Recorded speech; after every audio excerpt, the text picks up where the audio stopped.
I'm joined by the newest head coach of the New England Patriots from the 1997 Combine, where he ran a 4.93 40-yard dash. How are you? Vrabel, good to see you, man. How you doing? Congrats, Coach. Good to see you, man. What's your Combine memory? I was. We actually interviewed Jason Taylor's son the other night, and I said, I just remember your dad and I were. It was T and V, and we were kind of, both went in the end of the third round. He had a much better career than I did, but. That was just what I remembered because, he was from Akron. I grew up in Akron, or he played at Akron. So, that was really the memory. Orlando Pace was my roommate. I have some funny stories about that, but we'll get on to the good stuff. Which is you now being the HC of the New England Patriots. I mean, has that hit you at all? That just hearing that title. Obviously you've been an HC in this league. I think it does. But we've been busy. We've been putting a staff together. We've been.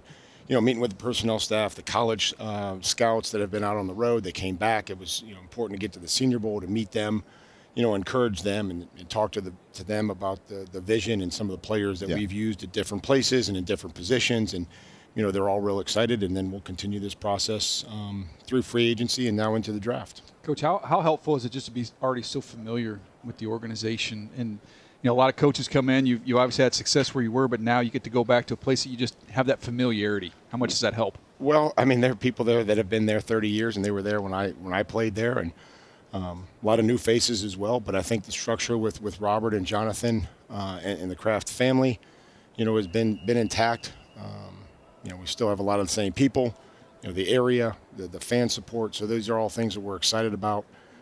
To be able to continue to add new people that are going to bring great ideas and, continue to work with Elliott scouting department and build this roster. And the 4th overall pick in the draft, how are you approaching that? Well, I mean, just like everybody else is, I think that we're, trying to, this is the highest that I've picked and been a part of.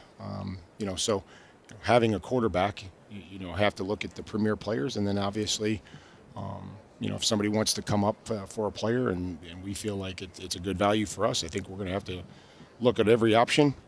But you're going to look at premier players at that part of the draft.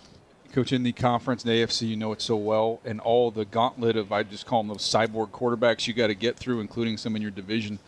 What is the challenge in building up that roster, knowing to navigate where you need to get of all the quarterbacks you got to get through?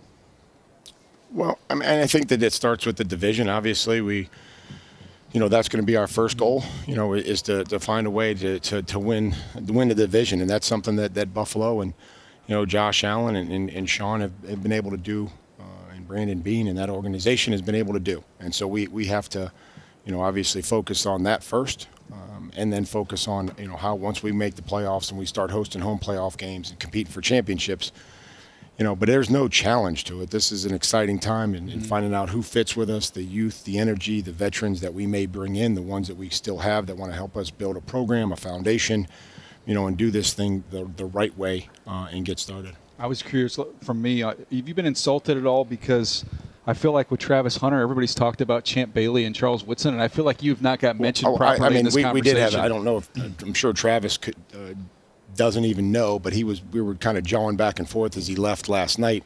And I said, you're not the only one that played two-way swim. Yep. Like there were some other guys that did this too. and he kind of like looked at me and we laughed. Yeah, and then you turned into Coach Signetti. Google me. You know what I mean? Just go ahead and Google me, I'm not going to do Super that. Bowl, just Google me, man. I did it in Super Bowls, And so your first impressions of Drake Maye that you're willing to share with Well, there's a youthful energy and excitement that comes with Drake, and a talent. His ability to extend plays is what's something that we, obviously we're going to design plays with him in the pocket, but the ability to extend plays, remain a passer, and the threat that puts on the defense, as you see here, remaining a passer, and then obviously if they stay in coverage, you're able to to run and slide and just work on taking care of himself and the equipment and making sure that he's not putting himself in harm's way when he doesn't have to. But he wants to learn, he wants to improve, he wants to be a great leader. Well, I married into a family of New Englanders, sir, and they are all jacked up.